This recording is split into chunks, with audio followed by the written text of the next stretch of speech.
Bawa nag-airplane mode na po kayo tapos parang mahina pa rin siya. So punta kayo sa settings, connections, mobile networks. Then punta kayo dito kung halimbawa kung anong SIM card nakasalpak, SIM 1 or SIM 2. Sa akin kasi nasa SIM 1. Lagay nyo sa 3G ng saglit mga boss. Then balik nyo po siya sa kung naka 4G kayo or 5G, balik nyo lang po ulit siya sa dati. Okay? Kasama yun ng pag-refresh ng inyong internet. Okay? So ganoon lang yung gagawin nyo. So try natin siya ulit. Okay, start natin, speed test natin.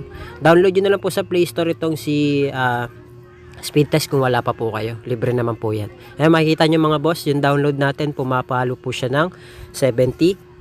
Tanghaling tapat. Yung ping natin dapat nasa 15 to 25 ms lang mga boss. Okay, then yung upload natin, kung makikita nyo, pumapalo siya ng 20. So dapat 10 pataas po yan. Okay, so kapag kaganyan yung speed test nyo mga boss, or mas malakas pa dito kaysa sa akin, mas maganda yan kasi kayang-kaya na mag-play ng 12 hours video na naka 1080p. At pwede rin po yan sa mga online games like ML, ROS, COC, okay, kung ano man yung online games na nilalaro nyo. Okay? Hello mga boss, welcome back dito sa ating YouTube channel. Kumusta? Salamat nga pala sa walang sawa at patuloy na pagsuporta dito sa ating YouTube channel. Okay, so meron na naman tayong i-update sa inyo mga boss para po sa lahat ng mga gusto po mapalakas yung kanilang mga internet signal. Lalo na po sa mga liblib na lugar o kaya dead spot dyan sa area nyo. Pwede po kayong pumunta sa bayan o kaya sa palengke o kung saan man po kayo makakasagap ng maganda-gandang signal para matry nyo po itong ating APN. Kasi useless po lahat ng ating video tutorial mga boss kahit na malakas yung mga APN na binibigay ko sa inyo kung alam nyo naman na mahina dyan sa area nyo. Kaya punta po kayo sa bayan o kung saan man po kayo makakasagap ng maganda-gandang internet signal. Okay, para masubukan nyo po.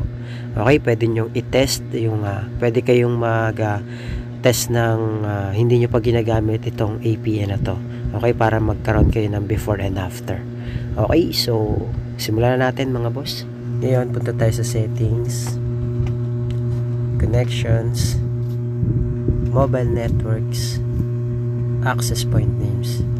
So dito tayo sa SIM 2 kasi nandito yung SIM 2 natin. Nandito yung SIM card ni Smart. So try natin mag-add. So ito yung magiging name niya mga boss. Lagay nyo na lang dyan ay Colaco APN 5G. Yan. Colaco APN 5G. Yan. So, speed like a 5G lang po siya. Hindi po siya ibig sabihin pang 5G lang po na phone. Okay? So, click natin yung okay. So, ito yung magiging APN niya mga boss. Colaco.internet. Yan. Okay? Click natin yung okay. Tapos dito sa kanyang username mga boss, ito pa yung lalagay nyo at Colaco APN 5G 2025. Click natin yung okay. Yung password naman niya mga boss, ito po, at Colaco APN 5G 2025. Click natin yung okay. Server naman niya mga boss, ito po, www.google.com. Yan, click natin yung okay. Then, dito naman tayo sa kanyang authentication type mga boss. Lagay nyo lang dyan ay PAP or PAP. Click nyo po yung PAP. Yan. Then sa authentication, sa kanyang APN type naman mga boss, naka-default lang po yan. Wala na po kayong ibang gagalawin. Okay? Kung kailangan i-type nyo na lang po default. Kung kailangan i-click nyo po default. Basta nakalagay dyan default. Click natin yung okay. Then dito sa kanyang APN protocol mga boss, piliin nyo po yung IPv4, IPv6. Click natin yan. Then ganun din sa kanyang APN roaming protocol. Ang isi-set up nyo po dyan ay IPv4, IPv6. Yan, click natin yan. Pagdating naman dito mga boss sa kanyang bearer, unspecified lang po. Bakit po? Para po yun sa mga naka 2G, 3G, 5G LTE, okay, 4G LTE. Yan. So, pangkalahatan na siya. Okay? So, ang gagawin natin mga boss, may optional tayo. Halimbawa, ikaw ay naka-LTE, pwedeng LTE lang. Pwede rin naman dalawa, unspecified tsaka LTE. Okay, basta sa mga naka-LTE lang yan. Ngayon, ang tutorial natin kasi pangkalahatan, so unspecified tayo. So click natin yung okay. Then isi-save na po natin siya. Ngayon, pag na-save na po natin siya, kiklik po natin yung ginawa nating APN para siya na po yung maging default natin na APN. Ngayon, mag-airplane mode tayo mga boss para ma-refresh yung ating APN at siya na yung maging default natin na APN. So, gawin natin, airplane mode tayo na at least 5 to 10 seconds. Okay, depende sa inyo kung mas matagal, mas maganda para mas ma-refresh yung inyong internet data. Okay? And ganito mga boss, halimbawa nag-airplane mode na po kayo tapos parang mahina pa rin siya. So punta kayo sa settings, connections, mobile networks. Then punta kayo dito kung halimbawa kung anong SIM card nakasalpak, SIM 1 or SIM 2. Sa akin kasi nasa SIM 1. Lagay nyo sa 3G ng saglit mga boss. Then balik nyo po siya sa kung naka 4G kayo or 5G, balik nyo lang po ulit siya sa dati. Okay? Kasama yun ng pag-refresh ng inyong internet. Okay? So ganoon lang yung gagawin nyo. So try natin siya ulit. Okay, start natin, speed test natin.